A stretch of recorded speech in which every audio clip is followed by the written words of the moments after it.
Athena, Reapers, and a Dark Brethren, all gunning for control in the Sea of Thieves. That is the latest in Sea of Thieves. Two factions that really like to wear masks, and one faction that's gone looking for one. Hey you beautiful buccaneers, Falcore here. They really like masks in this game.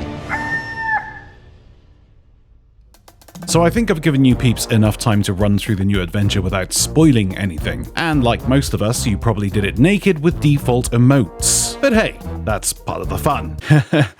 I'm having so much fun. So apart from the buggy mess that this adventure started with, it was thankfully fixed in a recent patch, and you can now wear clothes whilst doing this adventure. Although some reports are coming in that this adventure is now broken within the first step, but that's probably because Rare want you to be naked and free. So this adventure comes with a huge set of lore reveals. Things that make you go, oh, now I get it. Well, I say that. If you're a total Sea of Thieves lore fangirl like myself, you'll be saying that, but if you're not, then you'll probably just be saying, okay then. First of all, myself, like a lot of other community members, predicted this long before any insider hints or large amounts of foreshadowing. The second mass stranger is Amaranta, the old Sea Dog member who really didn't like Bassetti and DeMarco. Shortly after the visions of the sea forts were seen on the seas, she went missing from her usual spot and was nowhere to be seen. And in the Forts of Fortune update trailer, we saw her standing with the original mass stranger aboard a very generic looking galleon. You see, when Flameheart and his Reapers were doing all sorts of heebie-jeebies with the Shroud, using dark relics and Soulflame captains to tear down the barriers between the worlds, the Dark Brethren had a few limited opportunities to travel from their hiding place in the Sea of the Damned and into the Sea of Thieves, presumably through tears and rifts through, Flameheart just being an idiot.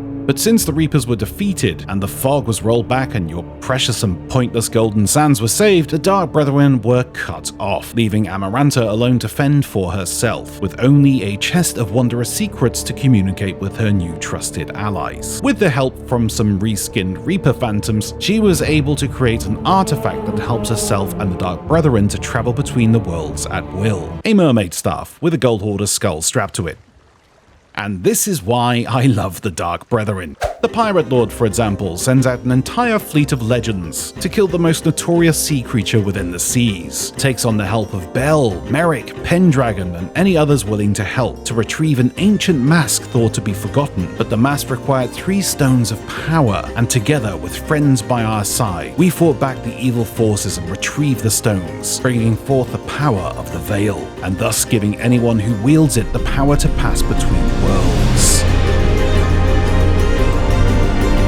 And the Dark Brethren strapped a skull to a staff. Job done.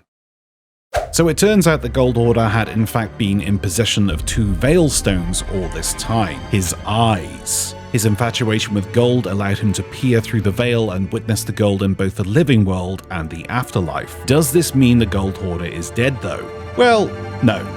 This isn't the first time we've seen his skull used for someone else's needs. We all use this skull for a sweet cash prize back in the anniversary update. Rathbone, aka the Gold Hoarder, will be back.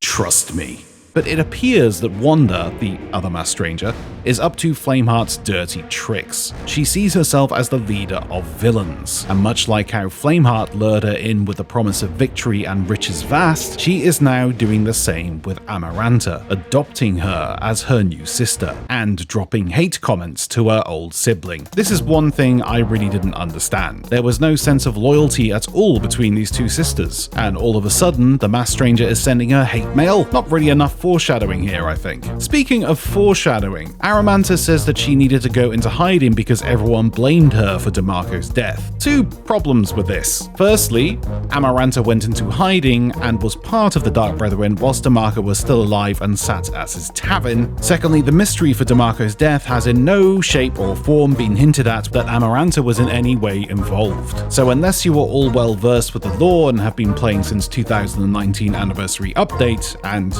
watch my videos, you would have had 0 clue who Amaranta is, or was. So I feel like from a story perspective, they really dropped the ball on this one. Hit reg, bucket reg, water reg, law regged. However, this does bring up a valid question. If Amaranta was part of the Dark Brethren before DeMarco's death, that means she was recruited for another reason. Let's not forget that presumably the Dark Brethren is still under the control of one of the most mysterious villains within the seas, the Captain. the former captain of Flameheart Sr., the one who was responsible for cursing his son. It has always been hinted at that the captain lies in wait beyond the horizon, and the Sea of the Damned is often referred to as Beyond the Horizon.